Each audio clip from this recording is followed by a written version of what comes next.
Point d'étape de l'opération de démantèlement du réseau de fabrication de faux bulletins de notes. Bien qu'en cours, lors de ce déjeuner de presse, les membres du gouvernement en charge de l'éducation nationale ont fait le bilan à mi-parcours de cette opération qui vise l'assainissement du fichier scolaire. On retrouve Lariska Lormamingi et Gérard Miyindou. À bâton rompu, le ministre de l'Éducation nationale et sa déléguée ont, avec beaucoup de clarté, exposé le point d'étape de l'opération de démantèlement du réseau de faux bulletins.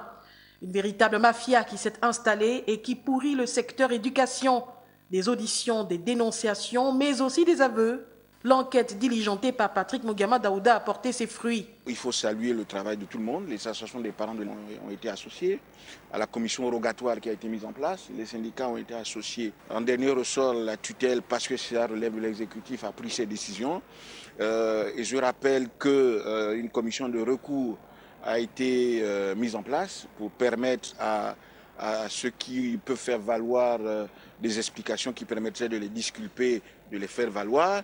Donc nous en sommes dans cette phase-là. Le ministère se réserve le droit d'ester en justice les coupables de ce forfait, mais prévient qu'il ne cédera pas à la manipulation, encore moins au chantage. Les auteurs de cette infraction et les lieux de fabrication de faux bulletins étant clairement identifiés, personne ne sera épargné. Ce n'est pas en une année qu'on va éradiquer ce problème. Moi, je suis convaincu qu'il y a beaucoup de personnes qui ont participé à ces trafics-là, qui sont passés entre les mailles du filet.